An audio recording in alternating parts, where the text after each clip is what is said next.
শেষ দিনে হেভিওয়েট সহ অন্যান্য প্রার্থীর মনোনয়নপত্র জমা ষড়যন্ত্র ভেদ করে মানুষের জন্য কাজ করার ঘোষণা বিএনপির। আইনশৃঙ্খলা পরিস্থিতি নিয়ে শঙ্কা জামায়াতের।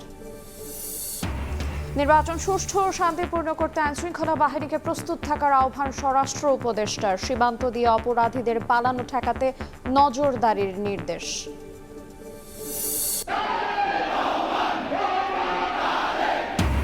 দেড় যুগ পর বিএনপির কেন্দ্রীয় কার্যালয়ে তারেক রহমান। ছোট ছোট কাজ দিয়ে হলেও নিজ নিজ অবস্থান থেকে দেশ গড়তে সবাইকে ভূমিকা রাখার আহ্বান।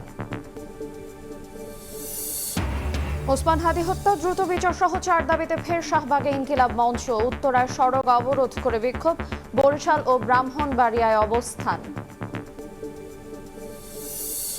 এবং পৌষের হাড় কাঁপানো শীতে জনজীবনে ছন্দপতন। হিম বাতাসের সঙ্গে ঝরছে কুয়াশা, বেড়েছে ছিন্নমূল মানুষের দুর্ভোগ। নৌপথে ফেরি চলাচল ব্যাহত।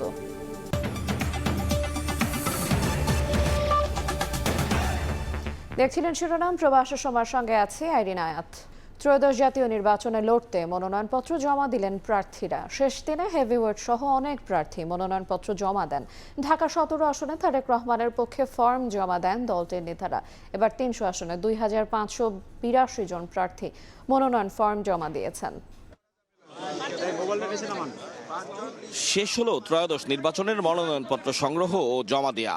সোমবার সকাল থেকে রিটার্নিং কর্মকর্তা ও সহকারী রিটার্নিং কর্মকর্তার কার্যালয়ে ভিড় করেন মনোনয়ন প্রত্যাশীরা। 30 ডিসেম্বর থেকে 4 জানুয়ারি পর্যন্ত চলবে যাচাই বাছাই। সকলে মিলে ঐক্যবদ্ধভাবে আমরা বাংলাদেশে একটি সুন্দর নির্বাচন করতে পারবো। সারা বাংলাদেশের একটা সুন্দর ইনক্লুসিভ ভালো একটা নির্বাচন উপহার দিবে নির্বাচন কমিশন। আগামী দিনে গণতন্ত্র ফিরে পাবে জনগণ ভোটাধিকারের মধ্য দিয়ে, এবং আগামীতে দেশ পরিচালিত হবে, জনগণের সরকার প্রতিষ্ঠা হবে এবং গণতন্ত্র প্রতিষ্ঠা হবে। বিভাগীয় কমিশনারের কার্যালয়ে ঢাকা 17 আসনে বিএনপির ভারপ্রাপ্ত চেয়ারম্যান তারেক রহমানের মনোনয়নপত্র জমা দেন চেয়ারপারসনের উপদেষ্টা আব্দুস সালামের নেতৃত্বে 5 সদস্যের প্রতিনিধি দল। দীর্ঘ 17 বছর আমাদের যে নেতাকে তারা প্রবাস জীবনে বাধ্য করেছিল, নির্বাচনের মধ্য দিয়ে তিনি সংসদ নেতা হিসাবে অবশ্যই তিনি শপথ গ্রহণ করবেন। ঢাকা 14 আসনের মনোনয়নপত্র জমা দিয়েছেন ব্যারিস্টার আরমান। বিপ্লবী ওয়ার্কার্স পার্টির সাইফুল হক সহ হেভিওয়েট প্রার্থীরাও মনোনয়ন জমা দিয়েছেন। সময় এসছে সকল ভেদাভেদ ভুলে মাঠে নামার। আমাদের এবারের সংগ্রাম জুলাই সনদের আক্ষরিক বাস্তবায়নের সংগ্রাম। মানুষ সকল প্রতিকূলতা মোকাবেলা করে আগামী 12 ফেব্রুয়ারি আমরা বাংলাদেশের গণতান্ত্রিক অভিযাত্রার জন্য আমরা একটা মাইল ফলক আমরা তৈরি করতে পারবো। ইলেকশন কমিশন তাদের দায়িত্ব সঠিকভাবে পালন করবেন এবং আমরা জাতিকে, দেশবাসীকে তাদের অনেক প্রত্যাশার দুই দশক ধরে অনেক প্রত্যাশা একটা সুন্দর নির্বাচন দিতে সক্ষম হব। জামায়াতের সঙ্গে জোটবদ্ধ এনসিপি থেকে ঢাকা 8 আসনের প্রার্থী হলেন নাসিরউদ্দিন পাটোয়ারি। ঢাকা 8 আসন জোটের প্রার্থী আমি এখানে হয়েছি। আশা করি এখানে যে চ্যালেঞ্জগুলো আছে আমি মোকাবেলা করতে পারবো। 21 জানুয়ারি প্রতীক বরাদ্দের পরই প্রার্থীরা প্রচারণা চালাতে পারবেন। প্রচারণা চলবে 10 ফেব্রুয়ারি পর্যন্ত। আর সারা দেশের 300 আসনে নির্বাচন ও গণভোট অনুষ্ঠিত হবে 12 ফেব্রুয়ারি। আওয়ামী লীগের নিবন্ধন স্থগিত থাকায় ত্রয়োদশ জাতীয় সংসদ নির্বাচনে অংশ নিতে পারছে না দলটি। আতাউর কাউসার, সময় সংবাদ, ঢাকা। রাজধানীর মতো সারা দেশের রিটার্নিং কর্মকর্তা কার্যালয়ে দেখা গেছে মনোনয়নপত্র দাখিলের ব্যস্ততা। বগুড়া 7, দিনাজপুর 3 ও ফেনী 1 আসনে বিকল্প প্রার্থী রেখে বিএনপি চেয়ারপারসনের বেগম খালেদা জিয়ার মনোনয়নপত্র জমা দেওয়া হয়। ঠাকুরগাঁও 1 আসনে জয়ের ব্যাপারে আশাবাদী মির্জা ফখরুল ইসলাম আলমগীর। খুলনায় জামায়াতের সেক্রেটারি জেনারেল মিয়া গোলাম পরওয়ার বলেন, 10 দলের আসন বণ্টনের চূড়ান্ত সিদ্ধান্ত হবে শিগগিরই। নির্বাচনের নিরাপত্তা নিয়েও শঙ্কা প্রকাশ করেন তিনি। ত্রয়োদশ জাতীয় নির্বাচনে লড়তে মনোনয়নপত্র জমা দেওয়ার শেষ দিনে রিটার্নিং কর্মকর্তার কার্যালয়ে নেতাকর্মীর ভিড়। সোমবার সকাল থেকে জেলায় জেলায় মনোনয়নপত্র দাখিল করেন বিভিন্ন দল ও স্বতন্ত্র প্রার্থী। ঠাকুরগাঁও 1 আসনে রিটার্নিং কর্মকর্তার কাছে মনোনয়নপত্র জমা দেন বিএনপির মহাসচিব মির্জা ফখরুল ইসলাম আলমগীর। দেশের মানুষ ভোটাধিকার ফিরে পেয়েছি। জনগণের ভালোবাসায় যদি আমরা নির্বাচিত হতে পারি তাহলে নিশ্চয়ই আমরা এই ঠাকুরগাঁও অঞ্চলের উন্নয়ন, সামাজিক পরিবেশকে উন্নত করা, এই বিষয়গুলোকে আমরা সবচেয়ে গুরুত্ব আরোপ করব। এদিকে বগুড়া ৭, দিনাজপুর ৩ ও ফেনী ১ আসনে বিকল্প প্রার্থী রেখে বিএনপির চেয়ারপারসন বেগম খালেদা জিয়ার পক্ষে মনোনয়নপত্র জমা দেন নেতাকর্মীরা। চট্টগ্রাম ১১ আসনে মনোনয়নপত্র জমা দেন আমির খুসরু মাহমুদ চৌধুরী। কোনো পৃষ্ঠপোষকতার রাজনীতি আমরা করতে চাই না, আমরা প্রত্যেকটি নাগরিকের পৃষ্ঠপোষকতা করতে চাই। খুলনা ৫ আসনে মনোনয়নপত্র জমা দেন জামাতের সেক্রেটারি জেনারেল মিয়া গোলাম পরোয়ার। রাজশাহী ১ আসনে মনোনয়নপত্র জমা দেন দলটির নায়েবে আমির মুজিবুর রহমান। আইন শৃঙ্খলা পরিস্থিতি যদি সরকার এবং ইলেকশন কমিশন এখন নিয়ন্ত্রণে আনতে না পারে, এই নির্বাচন জনগণের প্রত্যাশিত যে ফ্রি, ফেয়ার, ক্রেডিবল সেটা হবে কিনা আমরা এখনো শঙ্কিত। এখন পর্যন্ত লেভেল প্লেইং ফিল্ড হয় নাই, আমরা এটা আশা করব প্রধান উপদেষ্টা এখনো সময় আছে লেভেল প্লেইং ফিল্ড তৈরি করার জন্য। পঞ্চগড় ১ আসনে এনসিপি নেতা সার্জিস আলম এবং কুমিল্লা ৪ আসনে হাসনাত আব্দুল্লাহ মনোনয়নপত্র জমা দেন। যারা ভালোর পক্ষে থাকবে, ন্যায়ের পক্ষে থাকবে, জনগণের পক্ষে থাকবে, তাদের সাথে আমরা কাঁধে কাঁধ মিলিয়ে কাজ করে যাব। ইনসাফের প্রতি আমাদের কমিটমেন্ট, দেশের প্রতি আমাদের কমিটমেন্টের মধ্য দিয়ে ওনার প্রত্যাহারের প্রতি আমরা আমাদের মর্যাদা অবশ্যই রাখব। এছাড়া নোয়াখালী ১ আসনে বিএনপি মনোনীত প্রার্থী ব্যারিস্টার মাহবুব উদ্দিন খোকন, নোয়াখালী ৪ আসনে মোহাম্মদ শাহজাহান, চট্টগ্রাম ১০ ও চট্টগ্রাম ৬ সাইদ আল নোমান ও গোলাম আকবর খন্দকার সহ মনোনয়নপত্র জমা দেন আরও ৮ প্রার্থী। ফাহরিয়া ফারজানা, সময় সংবাদ। আগামী নির্বাচনে ৪৭টি আসনের প্রার্থী দিয়েছে জাতীয় নাগরিক পার্টি। তবে আসন সমঝোতা এখনও চূড়ান্ত হয়নি বলে জানিয়েছেন দলটির আহ্বায়ক নাহিদ ইসলাম। অন্যদিকে এনসিপির মুখপাত্রের দায়িত্ব নিচ্ছেন সাবেক উপদেষ্টা আসিফ মোহাম্মদ সজীব ভুঁইয়া, তবে অংশ নেবেন না নির্বাচনে। নির্বাচনে জামাত নেতৃত্বাধীন জোটে ৩০ আসন সমঝোতা হলেও ৪৭টি আসনে মনোনয়ন দিয়েছে জাতীয় নাগরিক পার্টি এনসিপি। সোমবার সংবাদ সম্মেলনে দলটির আহ্বায়ক নাহিদ ইসলাম জানান, মনোনয়ন দিলেও আসন সমঝোতা এখনও চূড়ান্ত করেনি এনসিপি। এ সময় সাবেক যুব ও ক্রীড়া উপদেষ্টা আসিফ মাহমুদ সজীব ভুঁইয়ার এনসিপিতে যোগদানের আনুষ্ঠানিক ঘোষণা দেন তিনি। বলেন, নির্বাচনে অংশ না নিয়ে প্রধান সমন্বয়কারীর দায়িত্ব পালন করবেন আসিফ মাহমুদ। আসিফ মাহমুদ সজীব ভুঁইয়াকে আমাদের জাতীয় নাগরিক পার্টি এনসিপির যে নির্বাচন পরিচালনা কমিটি সেটার প্রধান হিসেবে দায়িত্ব দেওয়া হয়েছে। আমাদের ৪৭টা সাবমিট হয়েছে, এটা আমাদের আসন সমঝোতা এখনো চূড়ান্ত হয়নি, সেটা আমরা কিছুটা বাড়িয়েই সাবমিট করেছি। এটা আমাদের যেহেতু অনেকেরটা বাতিল হতে পারে। অন্যদিকে আসন্ন নির্বাচনকে আকাঙ্ক্ষা বাস্তবায়নের সুযোগ হিসেবে দেখছেন আসিফ মাহমুদ সজীব ভুঁইয়া। সোমবার এনসিপিতে আনুষ্ঠানিক যোগদান শেষে জানান, জুলাইয়ের আকাঙ্ক্ষা বাস্তবায়নে জুলাই সহযোদ্ধাদের সংসদে আসন পেতে সর্বোচ্চ চেষ্টা করবেন তিনি। আমি আসন্ন ত্রয়োদশ জাতীয় সংসদ নির্বাচনে অংশগ্রহণ করছি না। আমি মনে করি যে আমার একজনের সংসদে যাওয়ার থেকে আমাদের জুলাই গণঅভ্যুত্থানের সহযোদ্ধাদের আরও অসংখ্য সংখ্যায় সংসদে যাওয়ার ক্ষেত্রে যদি আমি অবদান রাখতে পারি, আমার দায়িত্ব যথাযথভাবে পালন করতে পারি, তাহলে এর থেকে বড় সাফল্য আর কিছু হতে পারে না। নির্বাচনে অংশ নিতে নির্বাচন পরিচালনা কমিটি থেকে অব্যাহতি নিয়েছে ঢাকা ৮ আসনে মনোনীত প্রার্থী নাসির উদ্দিন পাটোয়ারি। তুষার আহমেদ ইমন, সময় সংবাদ, ঢাকা। আগামী নির্বাচন সুষ্ঠু ও শান্তিপূর্ণ করতে বিজেপিকে সব ধরনের ব্যবস্থা নিতে নির্দেশ দিয়েছেন স্বরাষ্ট্র উপদেষ্টা। কোনো অপরাধী যেন সীমান্ত দিয়ে পালাতে না পারে সেদিকে কঠোর দৃষ্টি রাখারও নির্দেশ দিয়েছেন তিনি। পিলখানায় বিজেপি দিবসের আয়োজনে এই নির্দেশনা দেন উপদেষ্টা। সোমবার পিলখানায় আয়োজন করা হয় বিজিবি দিবস। শহীদ শাকিল আহমেদ হলে আয়োজিত অনুষ্ঠানে যোগ দেন স্বরাষ্ট্র উপদেষ্টা জাহাঙ্গীর আলম চৌধুরী। বর্ডার গার্ড বাংলাদেশ আরও বেশি সুসংহত জানিয়ে বিজিবি মহাপরিচালক মেজর জেনারেল আশরাফুজ্জামান সিদ্দিকী এবছরে বাহিনীর বিভিন্ন সাফল্যের কথা তুলে ধরেন। ত্রয়োদশ জাতীয় সংসদ নির্বাচন সুষ্ঠু, নিরপেক্ষ ও সুচারুরূপে সম্পাদনে বাহিনীর সদস্যদের প্রশিক্ষণ চলমান রয়েছে। নির্বাচনী দায়িত্ব সর্বোচ্চ আন্তরিকতা ও দক্ষতার সাথে পালনে আমরা বদ্ধপরিকর। বিজিবিতে কৃতিত্বের স্বীকৃতি হিসেবে এবছর ১২ জনকে বর্ডার গার্ড বাংলাদেশ পদক, ২৪ জনকে রাষ্ট্রপতি বর্ডার গার্ড পদক, ১২ জনকে বর্ডার গার্ড বাংলাদেশ পদক সেবা এবং ২৪ জনকে রাষ্ট্রপতি বর্ডার গার্ড পদক সেবা সহ মোট ৭২ জনকে বিভিন্ন পদে ভূষিত করা হয়। সীমান্ত দিয়ে কোনো অপরাধী যেন পার না হতে পারে, বিজিবিকে সেদিকে কঠোর দৃষ্টি রাখার আহ্বান জানান স্বরাষ্ট্র উপদেষ্টা। একই সঙ্গে জাতীয় সংসদ নির্বাচন সুষ্ঠু ও শান্তিপূর্ণ করার লক্ষ্যে প্রস্তুত থাকারও আহ্বান জানান। এই নির্বাচন যেন সুস্থ, শান্তিপূর্ণ এবং ফেয়ার এবং উৎসবমুখর হয়, সেই জন্য আপনাদের যত ধরনের প্রস্তুতি নিতে হবে। বাংলাদেশ থেকে কোনো অপরাধী, সন্ত্রাসী সীমান্ত দিয়ে পলায়ন করতে না পারায় সেই বিষয়ে আপনাদের কঠোর সতর্কতা অবলম্বন করতে হবে। পরে সাংবাদিকদের প্রশ্নের জবাবে স্বরাষ্ট্র উপদেষ্টা বলেন, ফ্যাসিস্টরা নির্বাচনে বাধা দেওয়ার চেষ্টা করবেই, তবে সবার সহযোগিতায় সুষ্ঠু নির্বাচন প্রত্যাশার কথা জানান তিনি। ফ্যাসিস্ট যারা আছে তারা তো সবসময় এইটা বাধা দেওয়ার চেষ্টা করবে, কিন্তু আপনাদের সবার সহযোগিতায় যদি থাকে নির্বাচন সুষ্ঠু, শান্তিপূর্ণ এবং উৎসব মুখর হবে। অনুষ্ঠানে খেতাবপ্রাপ্ত মুক্তিযোদ্ধা ও তাদের পরিবারের হাতে পদক তুলে দেওয়া হয়। স্বপন আহমেদ, সময় সংবাদ, ঢাকা। দেড় যুগ পর নয়াপল্টনে বিএনপির কেন্দ্রীয় কার্যালয়ে গেলেন তারেক রহমান। উষ্ণ অভ্যর্থনায় তাকে বরণ করে নেন দলের নেতাকর্মীরা। হাত নেড়ে নেতাকর্মীদের শুভেচ্ছা জানান বিএনপির ভারপ্রাপ্ত চেয়ারম্যান। বক্তব্যের ছোট ছোট কাজ নিয়ে হলেও নিজ অবস্থান থেকে দেশ গড়তে সবাইকে ভূমিকা রাখার আহ্বান তারেক রহমানের।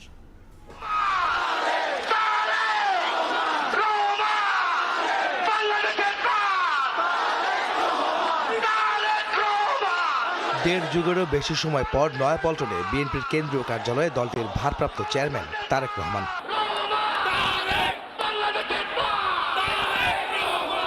কেন্দ্রীয় কার্যালয়ে তাকে স্বাগত জানান দলটির নেতারা। ভেতরে প্রবেশের পরপরই দোতলার বারান্দায় আসেন তারেক রহমান। নেতাকর্মী, সমর্থক ও সাধারণ মানুষের উদ্দেশ্যে হাত নেড়ে অভিনন্দন জানান তিনি। গ্রহণ করেন উপস্থিত সবার উষ্ণ অভ্যর্থনা।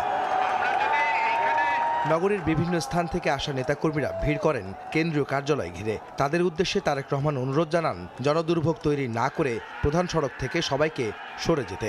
আমরা যদি এখন এই রাস্তাটা বন্ধ করে রাখি তাহলে সাধারণ মানুষের চলাচলের অসুবিধা হবে। যেহেতু আমাদের আজকে এখানে কোনো কর্মসূচি নেই, সেই জন্য আমরা চেষ্টা করি যত দ্রুত সম্ভব রাস্তাটাকে খুলে দেওয়ার জন্য, যাতে সাধারণ মানুষ চলাফেরা করতে পারে স্বাভাবিকভাবে। তারেক রহমান তার শুভেচ্ছা বক্তব্যে দেশকে নতুন করে গড়ে তুলতে যার যার অবস্থান থেকে কাজ করার নির্দেশনা দেন দলীয় নেতাকর্মীদের। যার পক্ষে যতটুকু সম্ভব আমরা সচেষ্ট হই দেশের জন্য। কোথাও যদি রাস্তায় একটি কাগজ পড়ে থাকে, ময়লা হয়ে থাকে, দরকার হলে সেটাকে আমরা সরিয়ে দিব। এইভাবে ছোট ছোট করে কাজ করার মাধ্যমে আমরা দেশটাকে গড়ে তুলে আসুন। এরপর অসুস্থ মা বেগম খালেদা জিয়ার সুস্থতা ও নিজের জন্য দোয়া চান বিএনপির ভারপ্রাপ্ত চেয়ারম্যান। দেশনেত্রী খালেদা জিয়ার সুস্থতার জন্য দোয়া করবেন। পরে তার জন্য নির্ধারিত কক্ষে প্রবেশ করেন তারেক রহমান। ভেতরে উপস্থিত নেতাকর্মীদের সঙ্গে শুভেচ্ছা বিনিময় করে দলীয় কার্যক্রমের তদারকি করেন তিনি। ভারপ্রাপ্ত চেয়ারম্যানের আগমন উপলক্ষে কার্যালয়ে বেশ কিছু সংস্কারও করে রেখেছে বিএনপি। সোমবার বিকেল ৩টার দিকে গুলশানের বাসা থেকে বের হয়ে ৩:৪টার দিকে নয়াপল্টনের কেন্দ্রীয় কার্যালয়ে পৌঁছান বিএনপির ভারপ্রাপ্ত চেয়ারম্যান তারেক রহমান। ১৯ বছরেরও বেশি সময় পর নয়াপল্টনে বিএনপির কেন্দ্রীয় কার্যালয়ে আসলেন দলটির ভারপ্রাপ্ত চেয়ারম্যান তারেক রহমান। দেশে ফেরার পর প্রথমবারের মতো এই কার্যালয়ে তিনি দলীয় কার্যক্রম পরিচালনা করলেন। একই সঙ্গে এখানে উপস্থিত নেতাকর্মীদের উদ্দেশ্যে সংক্ষিপ্ত বক্তব্যে দলের নেতাকর্মীদের নির্দেশনা দেন যে যার অবস্থান থেকে নতুন করে বাংলাদেশ বিনির্মাণের ক্ষেত্রে তার অবস্থান থেকে তিনি অবদান রাখবেন। আহমেদ সালেহিন, সময় সংবাদ, ঢাকা। চিকিৎসাধীন বিএনপি চেয়ারপারসন বেগম খালেদা জিয়াকে দেখতে হাসপাতালে গেছেন দলটির ভারপ্রাপ্ত চেয়ারম্যান তারেক রহমান। সোমবার রাত 10টায় রাজধানীর এভার কেয়ার হাসপাতালে যান তিনি। এছাড়াও এদিন বেগম জিয়ার শারীরিক অবস্থার খোঁজ নিতে হাসপাতালে যান পুত্রবধূ ডাক্তার জোবায়েদা রহমান। রাতে জাইমা রহমানও বেগম জিয়াকে দেখতে হাসপাতালে যান। গেল 23 নভেম্বর রাজধানীর এভার কেয়ার হাসপাতালে ভর্তি হন বিএনপি চেয়ারপারসন বেগম খালেদা জিয়া। দেশি বিদেশি বিশেষজ্ঞ চিকিৎসকদের সমন্বয়ে গঠিত মেডিকেল বোর্ড তার চিকিৎসা দিচ্ছে।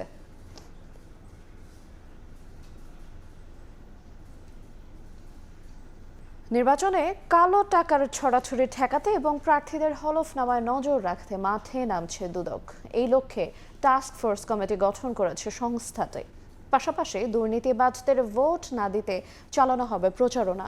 দুদক চেয়ারম্যান বলেন, দুর্নীতিবাজদের মনোনয়ন ও নির্বাচনের সংস্কৃতি বন্ধ না হলে সামগ্রিকভাবে দুর্নীতি বন্ধ করা সম্ভব নয়। এই উদ্যোগকে স্বাগত জানিয়ে টিআইবি বলেছে, সব সরকারি সংস্থার সম্মিলিত উদ্যোগই নির্বাচনে দুর্নীতিবাজদের বিরুদ্ধে কঠোর বার্তা দিতে পারে। তাসলিম তৌহিদের রিপোর্ট। ১.৫ মাসও নেই জাতীয় সংসদ নির্বাচনের। এবার ভোট সামনে রেখে দুর্নীতিবাজদের ঠেকাতে তৎপরতা শুরু করেছে দুদক। হলফনামায় তথ্য যাচাইয়ে নজরদারি ও কালো টাকার ছড়াছড়ি ঠেকাতে টাস্কফোর্স কমিটি গঠন এবং দুর্নীতিবাজদের ভোট না দেওয়ার আহ্বানে প্রচারণা চালানোর উদ্যোগ নিয়েছে দুদক। দুদক চেয়ারম্যান বলেন, সংসদ সদস্যদের বিরুদ্ধেই সবচেয়ে বেশি দুর্নীতির অভিযোগ, তাই দুর্নীতিবাজ প্রার্থীদের বিরুদ্ধে আগেভাগেই মাঠে নামছে সংস্থাটি। এমপি সাহেব যারা হন, দুর্নীতির অভিযোগ মূলত তাদের বিরুদ্ধেই বেশি আসে। তো তাদের কাজ হচ্ছে সংসদে, তারা যদি উন্নয়নের অর্থ নিয়ে টানাটানি শুরু করেন বেশি, তাহলে দুর্নীতির অভিযোগ তাদের বিরুদ্ধে বেশি আসবে। একদিকে দুর্নীতিগ্রস্ত লোকজনকে নির্বাচন করব, একদিকে আমরা নির্বাচন নিয়ে নমিনেশন বাণিজ্য করব। এত কিছুর পরে আমি তো প্রত্যাশা করতে পারি না যে আমি অত্যন্ত ভালো লোককে আমি সংসদে পাঠাবার জন্য, নির্বাচনের জন্য জনগণের সামনে দেব। আমরা আমাদের সীমাবদ্ধতার মধ্যে কাজ করে যাচ্ছি। টাস্কফোর্স কমিটি গঠনের উদ্যোগকে স্বাগত জানিয়ে টিআইবির নির্বাহী পরিচালক বলেন, নির্বাচন কমিশন, দুদক, এনবিআর সহ সংশ্লিষ্ট সব সংস্থা সম্মিলিত উদ্যোগ নিলে নির্বাচনে দুর্নীতিবাজদের বিরুদ্ধে শক্ত বার্তা যাবে। নির্বাচন কেন্দ্রিক যে কালো টাকার ছড়াছড়ি, অর্থের বেশির বিনিয়োগ, দুদকের সাথে নির্বাচন কমিশন, জাতীয় রাজস্ব বোর্ড, এই তিনটি প্রতিষ্ঠান মিলে কিন্তু এবং অন্যান্য যেমন সিআইডির ভূমিকা আছে, এরা সমন্বিতভাবে যদি এটা করে তাহলে কিন্তু একটা ভালো জোরালো বার্তা হবে যে আসলে নির্বাচনে কালো টাকার ছড়াছড়ি গ্রহণযোগ্য। আমি মনে করি সদিচ্ছা থাকলে অবশ্যই সম্ভব। অতীতেও সংসদ নির্বাচনে বিভিন্ন কমিটি গঠন করে মাঠ পর্যায়ে কাজ করেছিল দুদক, যদিও তেমন কোনো সফলতা আসেনি। তাসলিম তৌহিদ, সময় সংবাদ, ঢাকা। ওসমান হাদির খুনিদের বিচারের দাবিতে সোমবার দুপুর থেকে শাহবাগ মোড়ে অবরোধ করে রাখে ইনকিলাব মঞ্চ। এর আগে 4 দফা দাবি আদায়ের ঘোষণা দেয় সংগঠনটি। ইনকিলাব মঞ্চের সদস্য সচিব আব্দুল্লাহ আল জাবের বলেন, হাদির আবেগ বিক্রি করে তাদের কেউ নির্বাচন করবেন না ঢাকা 8 আসনে।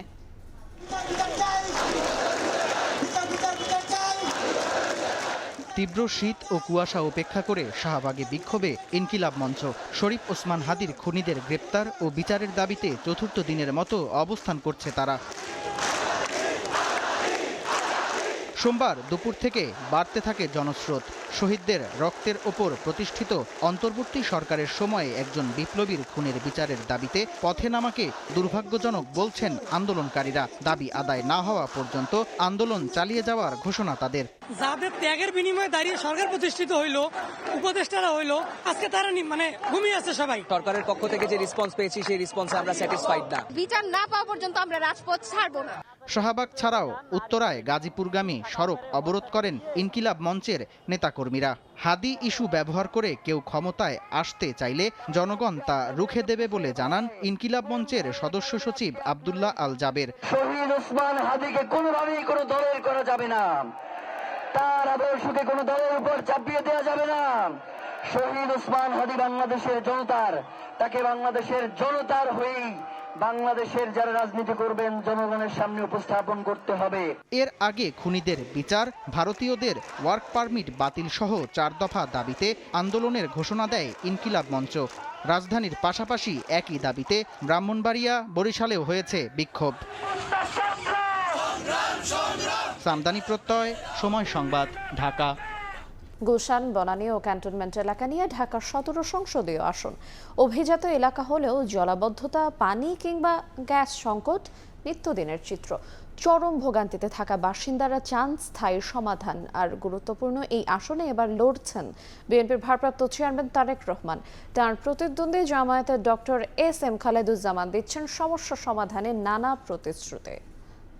আমাদের এই রাস্তায় বর্ষাকালে হাঁটু সমান পানি থাকে। একটা রোগী যদি অসুস্থ হয়, এখানে একটা অ্যাম্বুলেন্স পর্যন্ত ঢুকতে পারে না।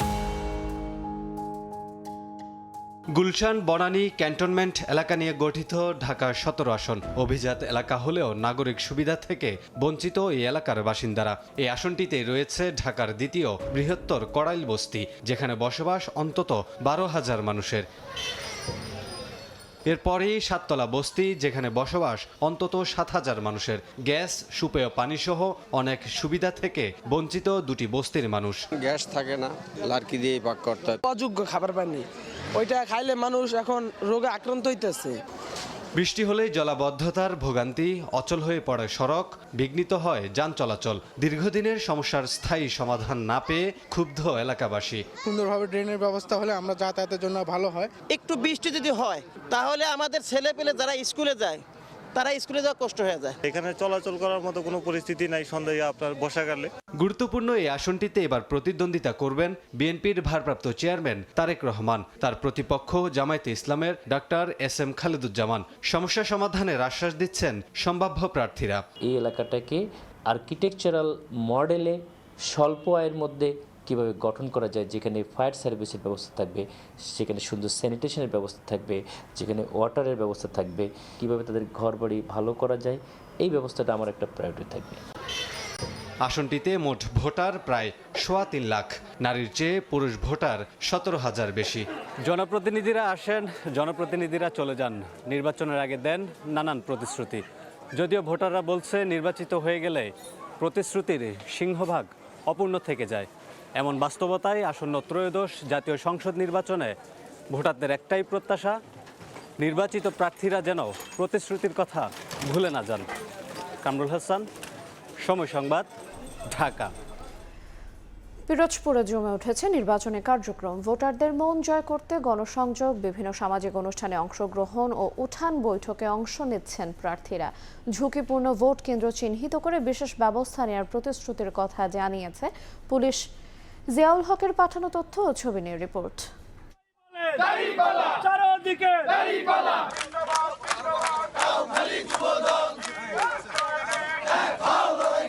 তফসিল ঘোষণার মধ্য দিয়ে চলা শুরু করেছে নির্বাচনী ট্রেন। ভোটারদের মধ্যে চলছে চুলচেরা বিশ্লেষণ। পিরোজপুরে জমে উঠেছে নির্বাচনী কার্যক্রম, চারদিকে উৎসবের আমেজ। 3টি সংসদীয় আসনেই প্রার্থী চূড়ান্ত করেছে জামায়াতে ইসলামী বাংলাদেশ, কিন্তু এখনও একটি আসনে বিএনপি ও 2টি আসনে এনসিপি কোনো প্রার্থী চূড়ান্ত করেনি। তবে ভোটারদের মন জয় করতে গণসংযোগ, বিভিন্ন সামাজিক অনুষ্ঠানে অংশগ্রহণ ও উঠান বৈঠকে অংশ নিচ্ছেন প্রার্থীরা। নানা প্রতিশ্রুতি দিচ্ছেন ভোটারদের। যত ধরনের উন্নয়ন আছে সেটা করার চেষ্টা করব এবং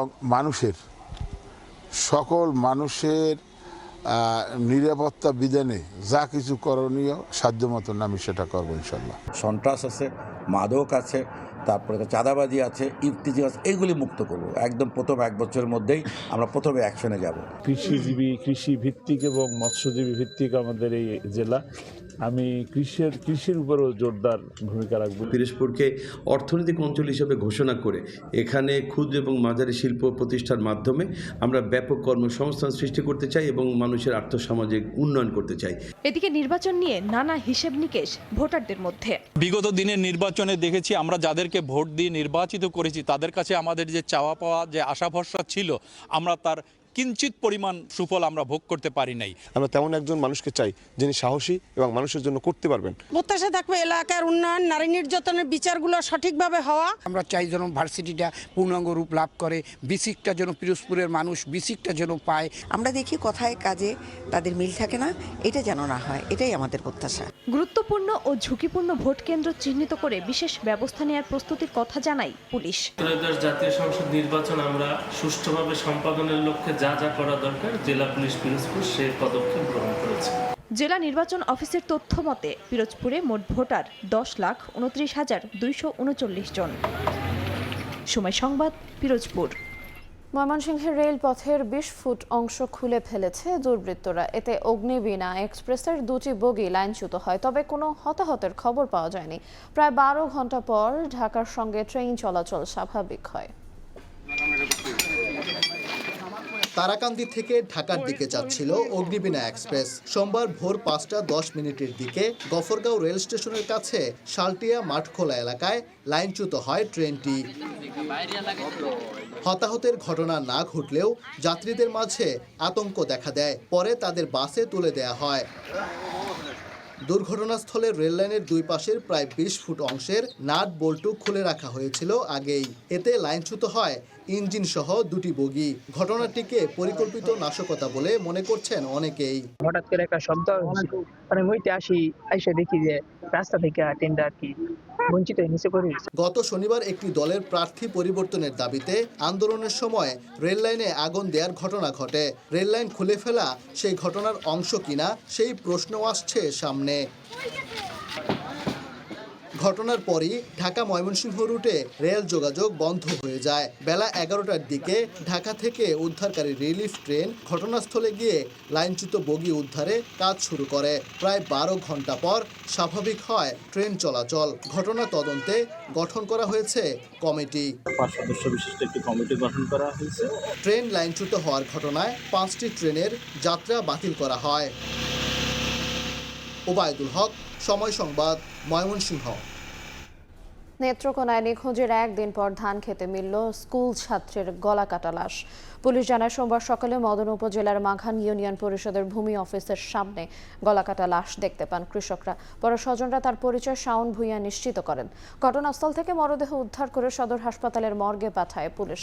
নিহত শাওন স্থানীয় জাহাঙ্গীরনগর তুহুর আমিন সরকারি পাইলট উচ্চ বিদ্যালয়ের 9ম শ্রেণীর শিক্ষার্থী।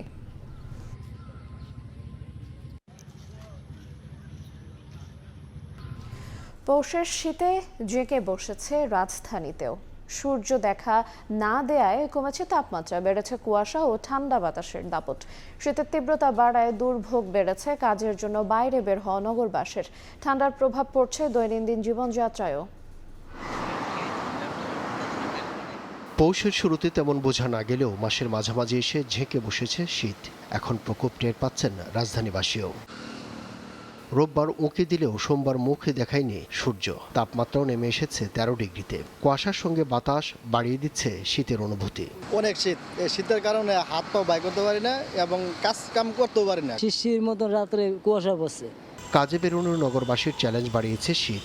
সামনে এসেছে গরম কাপড়ের অপর্যাপ্ততায় নিম্ন আয়ের মানুষের কষ্ট। বিভিন্ন জায়গায় দেখা গেছে আগুন জ্বালিয়ে উত্তাপ নেওয়ার চেষ্টা। জ্যাকেট লাগানোর পরও এত ঠান্ডা পড়তেছে, পুরা হিমশিম খাইয়ে দিতেছি। ড্রাইভ করা তো মানে পসিবলই হচ্ছে না আর কি, তারপরও মানে জীবনের তাগিদে আসলে চালাতে হচ্ছে আর কি। আবহাওয়া অফিস বলছে শীতের তীব্রতা থাকবে আরও কয়েকদিন। বর্তমান পরিস্থিতিকে স্বাভাবিক বলছে সংস্থাটি। মূলত এই কুয়াশার জন্য শীতের তীব্রতাটা সারা দেশে এত বেশি মনে হচ্ছে। হয়তো আগামী আরও 2-3 থেকে 4 দিন এরকম অবস্থা বিরাজ করতে পারে। আবহাওয়া অফিস জানিয়েছে জানুয়ারিতে বাড়বে শীত, আসতে পারে বেশ কয়েকটি শৈত্যপ্রবাহ। আব্দুল্লাহ শাফি, সময় সংবাদ, ঢাকা। মাসব্যাপী ঢাকা আন্তর্জাতিক বাণিজ্য মেলা 30তম আসর শুরু হতে যাচ্ছে 1 জানুয়ারি। মেলা প্রাঙ্গণে চলছে শেষ মুহূর্তের প্রস্তুতি। এবার মেলায় থাকছে 324টি স্টল, প্যাভিলিয়ন। সার্বিক প্রস্তুতি তুলে ধরতে সোমবার সকালে মেলা প্রাঙ্গণে সংবাদ সম্মেলন করে আয়োজক সংস্থা ইপিবি। জানানো হয় মেলা উদ্বোধন করবেন প্রধান উপদেষ্টা ডাক্তার মোহাম্মদ ইউনূস। দেশি প্রতিষ্ঠানের সঙ্গে অংশ নিচ্ছে ভারত, তুরস্ক, সিঙ্গাপুর, ইন্দোনেশিয়া, হংকং ও মালয়েশিয়ার 11টি প্রতিষ্ঠান। এবারের মেলায় অন স্পট টিকিট কেনার ব্যবস্থার পাশাপাশি থাকছে টিকিটিং এর ব্যবস্থা। টিকিটের মূল্য 50 টাকা। এছাড়া পলিথিন ব্যাগ এবং সিঙ্গেল ইউজ প্লাস্টিক ব্যবহার করা নিষিদ্ধ করা হয়েছে।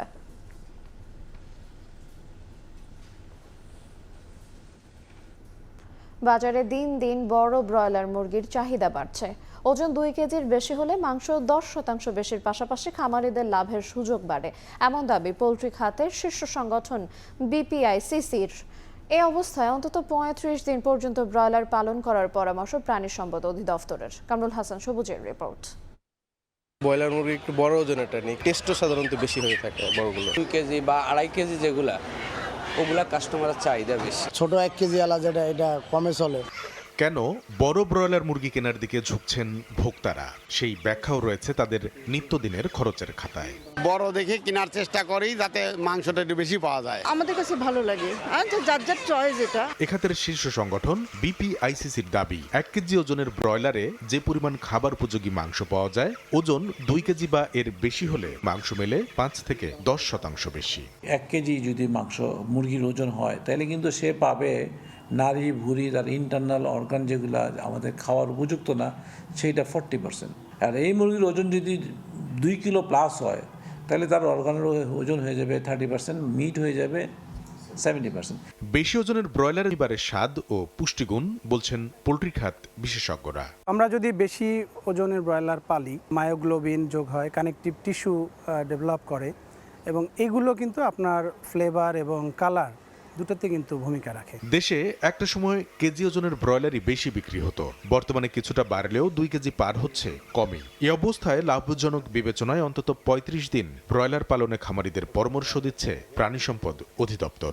ব্রয়লারের মুরগির মাংসের যে গুণগত মান এবং খামারির লাভবান, এই তিনটা বিষয়কে যদি আমরা বিবেচনায় নেই তো 35 দিন পর্যন্ত খামারি ব্রয়লার লাভ হওয়ার সাথে লালন পালন করতে পারবে। বড় মুরগির মাংস ক্রয় ক্ষমতার মধ্যে রাখতে কেটে বিক্রির বাজার চালুর তাগিদ দিচ্ছেন খাত সংশ্লিষ্টরা। কামরুল হাসান সবুজ, সময় সংবাদ, ঢাকা। পটুয়াখালীতে আমন ধানের বাম্পার ফলন হয়েছে, এরপরও হাসি নেই কৃষকের মুখে। সার, বীজ, কীটনাশক, শ্রমিকের মজুরি সহ উৎপাদনের বাড়তি খরচে কাঙ্ক্ষিত দাম না পাওয়ার অভিযোগ তাদের। যদিও কৃষি বিভাগের দাবি, মাঠ পর্যায়ে ধানের দাম ঠিক রাখতে কার্যকর পদক্ষেপ নেওয়া হয়েছে। সুজন দামের তোলা ছবি এবং মোহাম্মদ মনির হোসেন বাদলের পাঠানো তথ্য নিয়ে রিপোর্ট।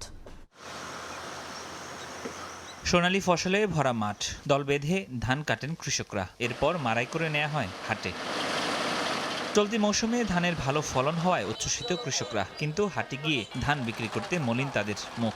শ্রমিকের মজুরি, সার ও জ্বালানি তেলের খরচ বাড়লেও মূল্যবৃদ্ধির ধরাছোঁয়ার বাইরে ধান। মনপ্রতি ধান বিক্রি হচ্ছে 1000 থেকে 1050 টাকা। এতে শান্তি নেই কৃষকের মনে। তারা জানান, 2025 সালে ইউরিয়া সারের দাম বেড়ে দাঁড়িয়েছে 1350 টাকায়। এরপর উচ্চমূল্যে নিতে হচ্ছে ধান কাটার শ্রমিক। বিগত 20 বছর যেরকম ধানের উৎপাদন ছিল তার থেকে তুলনামূলক অনেক বেশি এবার ধানের উৎপাদন হয়েছে। মেশিন খরচা, আবার ওষুধ খরচা দিয়া আমরা ধান ঠিকভাবে দর পাই না। সার, কীটনাশক, ওষুধ, এই বিভিন্ন জিনিস নিয়ে দাম বৃদ্ধির কারণে আমরা কৃষক হতাশার মধ্যে পড়ে যাই। দিন মজুরি পাওয়া যায় না, বেতন বেশি, 800 টাকা বেতন। এই অবস্থায় মিল মালিকদের দৌরাত্ম্য বন্ধে এবং ন্যায্য মূল্য নিশ্চিতে কাজ করছে স্থানীয় কৃষি অফিস। খাদ্য অধিদপ্তর সরাসরি কৃষকের কাছ থেকে ধান সংগ্রহ করার চেষ্টা করছে এবং বিভিন্ন উপজেলায় যেখানে খাদ্য গুদাম রয়েছে সেখানে ধান সংগ্রহ কার্যক্রম চলমান। চলতি মৌসুমে জেলায় 1,89,838 হেক্টর জমিতে আমন ধানের আবাদ হয়েছে। উৎপাদনের লক্ষ্যমাত্রা ধরা হয়েছে 6,84,000 মেট্রিক টন। সময় সংবাদ, পটুয়াখালী। 6 বছর ধরে ভাঙা ঝালকাঠির সন্ধ্যা নদীর ওপর নির্মিত লোহার সেতুটি দীর্ঘ সময় ধরে বন্ধ সব ধরনের যান চলাচল। ভোগান্তিতে শিক্ষার্থী সহ 30টি গ্রামের 1,50,000 মানুষ। যদিও সেতুটি পুনর্নির্মাণের সংশ্লিষ্ট মন্ত্রণালয়কে জানানো হয়েছে বলে জানিয়েছে স্থানীয় এলজিইডি কর্মকর্তা। পলাশ রায়ের পাঠানো তথ্য, শামীম হোসেনের ছবিতে রিপোর্ট। সেতুর অর্ধেকটা নেই, সেখানে জোড়া দেওয়া বাঁশের সাঁকো। এটি ঝালকাঠির রাজাপুরের তালুকদারহাট সংলগ্ন সন্ধ্যা নদীর উপর নির্মিত লোহার সেতু। 2019 সালের 11 ডিসেম্বর নদীতে থাকা গাছবাহী নৌকার ধাক্কায় ভেঙে যায় সেতুটি। এতে রাজাপুর, কাউখালী ও সদর উপজেলার সঙ্গে সরাসরি সড়ক যোগাযোগ বিচ্ছিন্ন হয়ে পড়ে। ভোগান্তিতে পড়েন সেতু ব্যবহারকারীরা। পরে স্থানীয়রা নিজ উদ্যোগে ভেঙে যাওয়া অংশের সঙ্গে বাঁশ ও সুপারি গাছ দিয়ে সাঁকো বানিয়ে যোগাযোগ সচল রাখার চেষ্টা করে। কিন্তু দীর্ঘ 6 বছরেও সেতুটি মেরামত কিংবা পুনর্নির্মাণের উদ্যোগ না নেওয়ায় ক্ষোভ প্রকাশ করেন তারা। 3-4 বার সুপারি গাছের চাং দিয়ে আমরা কোন রকমের যাতায়াত করি। দেখা যায় ছেলে মেয়েরা স্কুলে যাইতে পারে না। আমরা এখান থেকে একটা রিক্সা নিয়েও যাইতে পারি না, একটা সাইকেল নিয়ে কান্দে যাইতে হয়। বাজার, মাদ্রাসা, বিভিন্ন দিকে লোকজন আইতে যাইতে খুব কষ্ট হয়।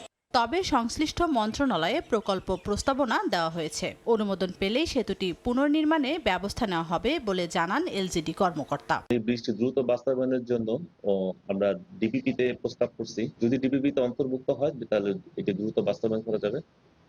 ব্রিজটি দ্রুত বাস্তবায়নের ফলে দুই পারের জনগণের মধ্যে যোগাযোগের ক্ষেত্রে একটি বৈপ্লবিক পরিবর্তন আসবে। 225 ফুট দৈর্ঘ্যের সেতুটি ভেঙে পড়ায় দুর্ভোগে আছেন 30 গ্রামের অন্তত 50,000 মানুষ।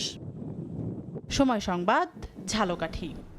কিছু বিষয়ে জটিলতা থাকলেও রাশিয়া ইউক্রেন শান্তি আলোচনা চূড়ান্ত পর্যায়ে রয়েছে বলে জানিয়েছেন মার্কিন প্রেসিডেন্ট ডোনাল্ড ট্রাম্প। ফ্লোরিডার মার-এ-লাগোতে ইউক্রেনের প্রেসিডেন্ট ভলোদিমির জেলেনস্কির সঙ্গে বৈঠক শেষে ট্রাম্প এই কথা বলেন।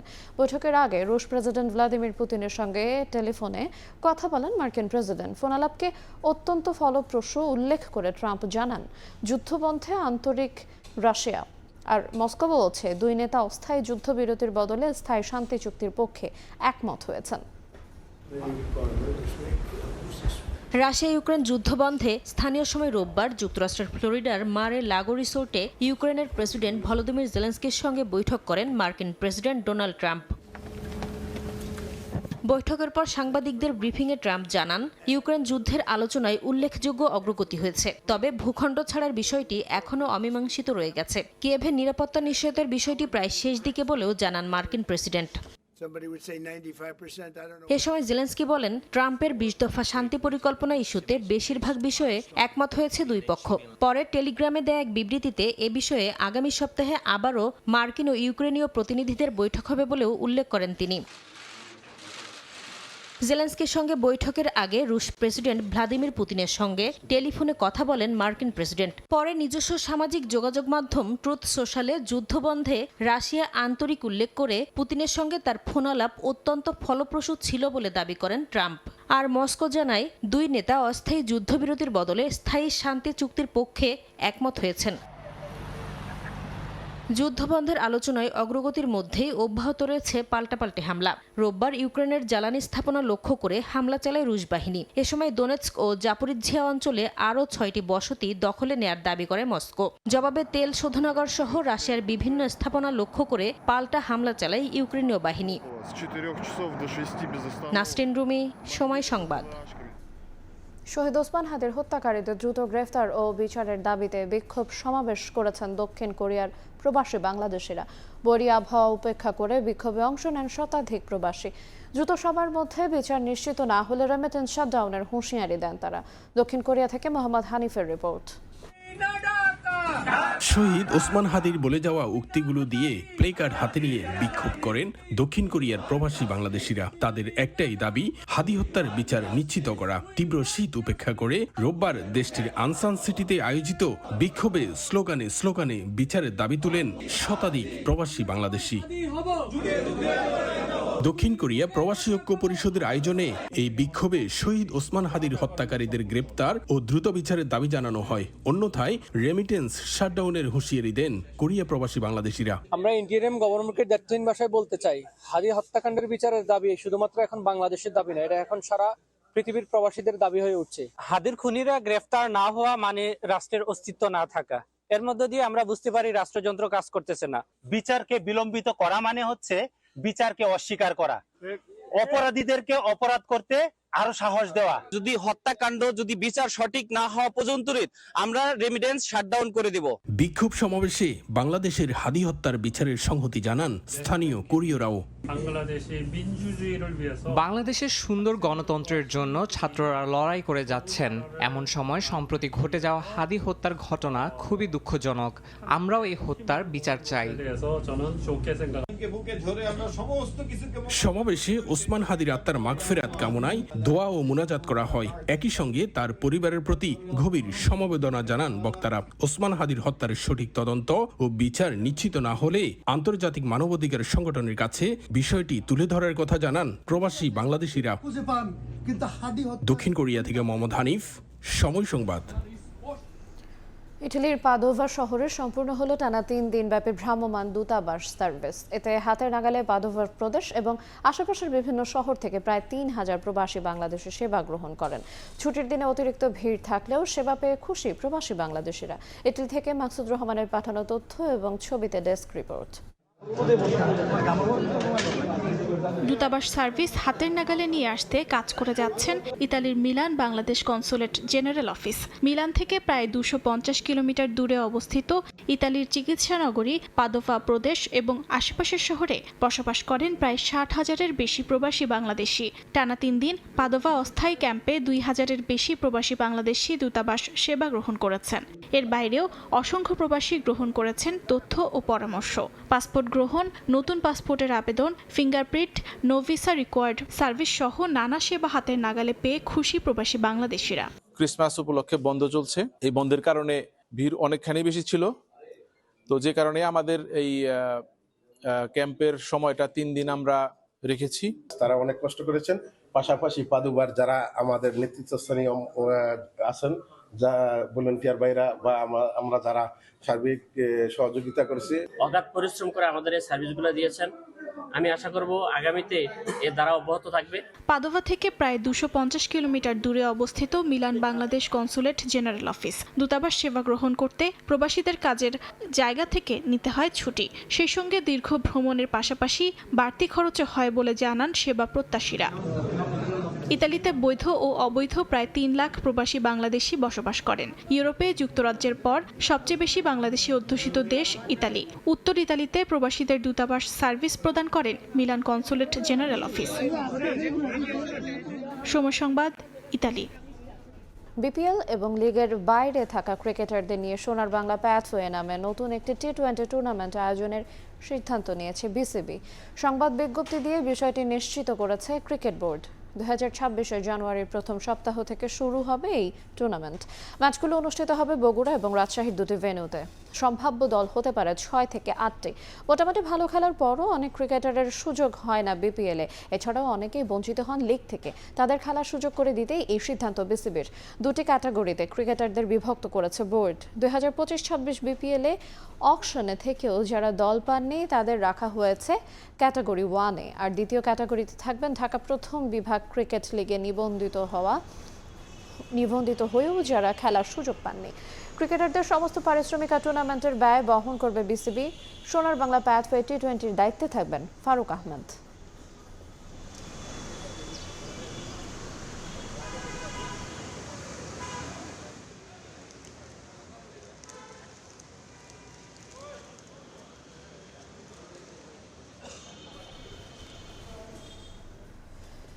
সভাপতি থাকা অবস্থায় ক্রিকেট বোর্ডে তামিম ইকবালকে চেয়েছিলেন ফারুক আহমেদ, যার জন্য ক্রিকেট অপারেশনস কমিটি দিতেও বিলম্ব করেছিলেন। তামিমকে প্রতিদ্বন্দ্বী ভাবলেও কখনোই প্রস্তাব দিতেন না বলে সময় সংবাদে জানিয়েছেন বিসিবির সহ সভাপতি ফারুক আহমেদ। তৎকালীন যুব ও ক্রীড়া উপদেষ্টা আসিফ মাহমুদের অনুরোধেই পুনরায় এসেছেন বিসিবিতে। এবার ফিরেছেন অনেকটা চ্যালেঞ্জ নিয়ে।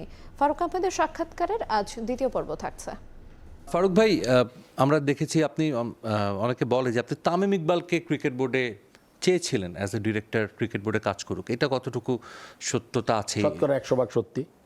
তামিমকে আসলে প্রথম যখন আমি হলাম তখন প্রথম আমি চেয়েছিলাম তামিম আরও খেলুক, কিন্তু তামিমের শারীরিক কন্ডিশন তো তামিম সবচেয়ে ভালো জানবে। সো এক সময় সে আমাকে বললো মনে হয় না আমি ন্যাশনাল টিম আর খেলতে পারবো। আপনি জানেন যে আমি কমিটি অনেক দেরি করে দিয়েছিলাম। আমি ক্রিকেট অপারেশনস তামিমের জন্য চিন্তা করি, কিন্তু এটাতে I waited for 4 months 3 months হয়তো বা অপেক্ষা করেছিলাম। তো তামিমকে পেলে আপনি মনে করেন তামিমের ব্র্যান্ডটা কি কাজে লাগানোর জন্য। সো ওটা ভালো চিন্তা ছিল। মানে আপনি ক্রিকেটিং অ্যান্ড একদম কারেন্ট ওয়ার্ল্ডে যার পরিচিতি আছে, ও তো ফোনটা তুলে হয়তো বা একটা প্লেয়ারকে, বিরাট কোহলিকে একটা ফোন করতে পারে, ইন্ডিয়া কোনো প্রবলেম বা পাকিস্তানে কারোর সাথে কথা বলতে পারে। সো এই ইংল্যান্ড, অস্ট্রেলিয়া, আমার চিন্তার ব্যাপারটা কিন্তু একদম স্বচ্ছ। আমি চিন্তা করতাম যে এই ছেলেটা আমার প্রতিদ্বন্দ্বী, আমি তো এইভাবে চিন্তাই করতাম না। ম্যাক্সিমাম মানুষ কী করে যে ইজ নেক্সট ইন লাইন, ওরে কোনো ইয়ে দেওয়া দরকার নেই, মানে ইউনো তাদের কোনো প্রিভিলেজ বা তাকে কোনো চান্স দেওয়া দরকার নাই। সো আমি চিন্তা করছি শুধুমাত্র ক্রিকেটের জন্য যদি অপারেশনস আসে ভালো হবে। সো এই জন্য আমি তামিমকে ছেলেমেয়ে কথাটা খুবই সত্যি কথা। জি, নাসির মাহমুদ অনেকবারই বলেছিলেন যে কোনো দুর্নীতির জন্য আপনাকে নমিনেশনটা এনএসএ প্রত্যাহার করেনি। একটা কথা বলছে বিপিএল নিয়ে কিছু ঘটনার জন্য, ওইটাও খুব লেম এক্সকিউজ। জি, কিন্তু এরপর আবার উনি আপনার কাছে অ্যাপ্রোচ করেছিল, সেই অ্যাপ্রোচটা আপনি কিভাবে দেখেছিলেন বা তার সঙ্গে আপনার যতটুকু বলা যায় কি কথোপকথন হয়েছিল? আমার ক্যারেক্টার একটা বড় জিনিস হলো গিয়ে আপনি দোষ বলেন, গুণ বলেন, বোল্ডনেস। লাইক আমি যেটা আমি ফিল করি আমি বলতে কখনো দ্বিধাবোধ করি না আর কি। সো আসিফ মাহমুদ যখন আমার কাছে বললেন যে বাংলা ক্রিকেট আপনাদের দরকার, যা হয়েছে হয়েছে, so it was A like a kind of A request that আসেন কাজ করেন, আমি আপনাকে চাই আবার, যেটা আগে হয়ে গেছে। তো আই থট দ্যাট অ্যাটলিস্ট একটা মানুষের রিয়েলাইজেশন তো খুব ইম্পর্টেন্ট। আমরা তো ভুল করি, অনেক ভুল করি মানুষ। ভুল করে যদি আপনি বুঝতে পারেন যে জিনিসটা হয়তো বা একটু অন্যভাবে হলে ভালো হতো, আমার কাছে মনে হয়েছে। And he was like very straightforward and frank that সে কিন্তু বলেছে আমাকে যে বুলবুল প্রেসিডেন্ট হবে, ও চিন্তা করছে বুলবুলকেই। সো আমার কিন্তু ওই ডিসিশনটা নিতে আমাকে সময় দেওয়া হয়েছে যে আপনি একটু চিন্তা করে দেখেন। আমি বলছি হ্যাঁ। তারপর আমি চিন্তা করলাম যে আমি বললাম না আমার অনেকগুলা প্রুফ করার পয়েন্ট ছিল এখানে, যে এই লোকগুলা আমার পিছনে লেগেছে, একটা media trial, it's a group of people, director involve ছিল, তারা মিলে মিশে কোথায় কোন অফিসে গিয়ে বসতো, কোথা থেকে কি সাহায্য সহযোগিতা মানে পেতো, সবই আমি জানি।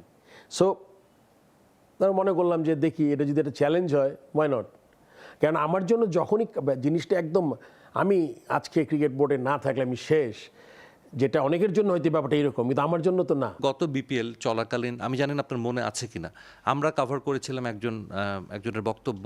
তিনি রাজশাহীর একজন এবং উনি এসে বলেছিলেন যে তারা রাজশাহী ফ্র্যাঞ্চাইজি চেয়েছিল কিন্তু আপনি দেননি বা বোর্ড থেকে দেয়া হয়নি। পরবর্তীতে আপনার এগেনস্টে অনেক বক্তব্য দিয়েছিলেন, তিনি এখন রাজশাহী থেকেই কিন্তু বোর্ড ডিরেক্টর হয়ে এসেছেন। ওনার সাথে কি আপনার কথা হয়েছে? অনেকগুলো তো মিটিং হয়েছে, উনি কেন এই কথাগুলো বলেছিল?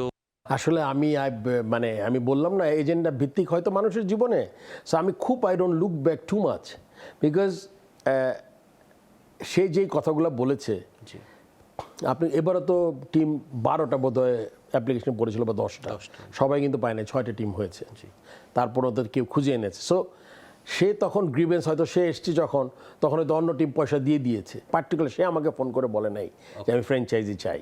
কেন আপনি মনে করেন আমি এখন খুঁজছি, আপনি ইউআই দিয়েছি, আপনি করবে, এটা তো ব্যক্তিগত কিছু নয়, বিকজ আমি এই কথাটা ছড়িয়েছে ওরা, আমার বন্ধু শফিক যে লোকটা রাজশাহীর, ওকে আমি জীবনে প্রথম দেখেছি যে যেদিন বোর্ডে এসে সে ইন্টারভিউ দিল আমাকে, first time in my life, এটা কিন্তু ছড়িয়েছে এই ফারুক আহমেদের ফ্রেন্ড এটা। সো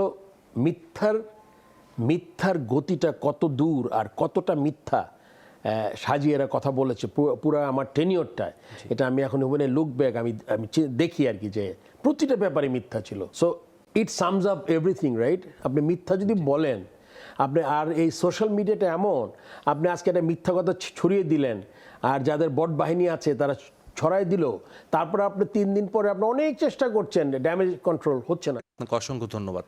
দর্শক, আমরা এতক্ষণ কথা বলছিলাম বাংলাদেশ ক্রিকেট বোর্ডের সহ সভাপতি এবং সাবেক ক্যাপ্টেন ফারুক আহমেদের সঙ্গে। ফারুক আহমেদ প্রথমবারের মতো অনেক কথাই বলেছেন যেগুলো তিনি যখন ক্রিকেট বোর্ডের প্রেসিডেন্ট থেকে সরে গিয়েছিলেন, পরবর্তীতে আবার ইলেকশন করে এসেছেন, এরপর কিন্তু তার চলে যাওয়া ব্যাক করার যে বিষয়গুলো সেটা কিন্তু প্রথমবারের মতো তিনি গণমাধ্যমের সামনে বলেছেন, এবং ডেফিনেটলি যে ক্রিকেটের তার যে আকাঙ্ক্ষাটা জানিয়েছেন, বাংলাদেশের ক্রিকেটের ডেভেলপমেন্টে কাজ করতে চান। আমরাও চাইব বাংলাদেশের ক্রিকেট তার মাধ্যমে সমৃদ্ধ হোক এবং এগিয়ে যাক। সাজিদ মুস্তাহিদ, সময় সংবাদ, ঢাকা। ফ্র্যাঞ্চাইজি লিগের অভিজ্ঞতা কাজে লাগবে আসন্ন টি-20 বিশ্বকাপে। এনওসি দেওয়ার ব্যাপারে বোর্ড ইতিবাচক হওয়ার সাধুবাদ জানালেন পেসার তাসকিন আহমেদ। মোস্তাফিজ ও রিশাদের ফর্ম আত্মবিশ্বাসী করবে দলকে। দুবাই শারজায় সাক্ষাৎ হয়েছে সাবেক টাইগার অধিনায়ক সাকিবের সঙ্গেও। তার অভিজ্ঞতা এখনও বাংলাদেশ দলে প্রয়োজন বলে মনে করেন তাসকিন। ছোটবেলার কোচ মাহবুব জাকির মৃত্যুতে শোকাহত টাইগার পেসার। ঢাকা ক্যাপিটালসের অনুশীলনে হাজির টাইগার সুপারস্টার তাসকিন আহমেদ। রোদহীন সিলেটে সব আলো স্পিড স্টারকে ঘিরে।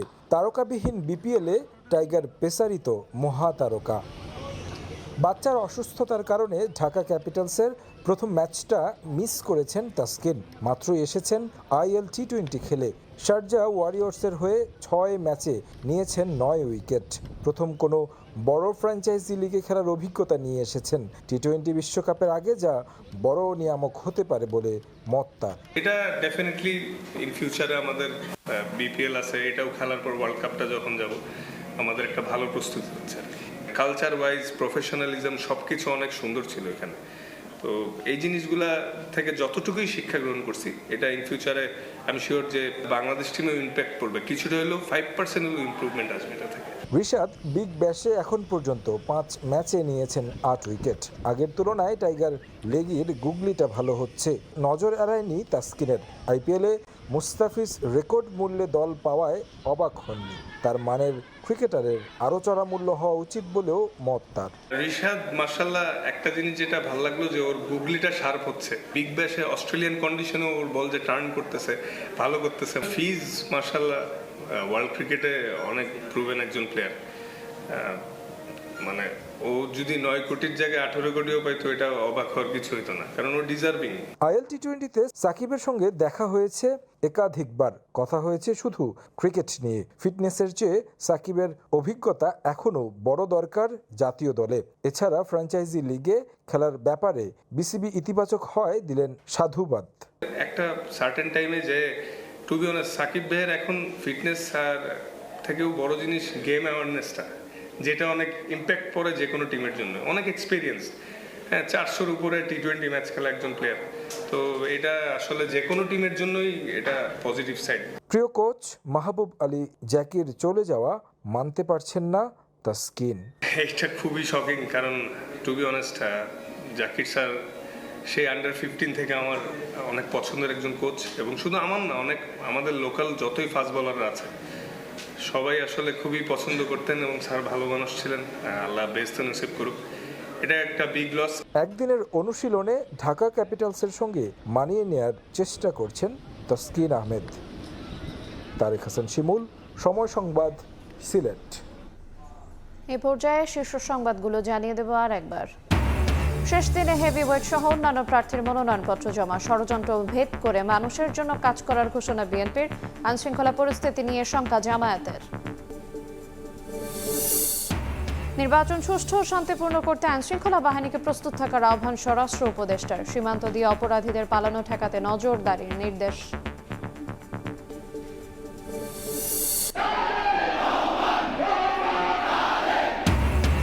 দেড় যুগ পর বিএনপির কেন্দ্রীয় কার্যালয়ে তারেক রহমান, ছোট ছোট কাজ দিয়ে হলেও নিজ নিজ অবস্থান থেকে দেশ গড়তে সবাইকে ভূমিকা রাখার আহ্বান।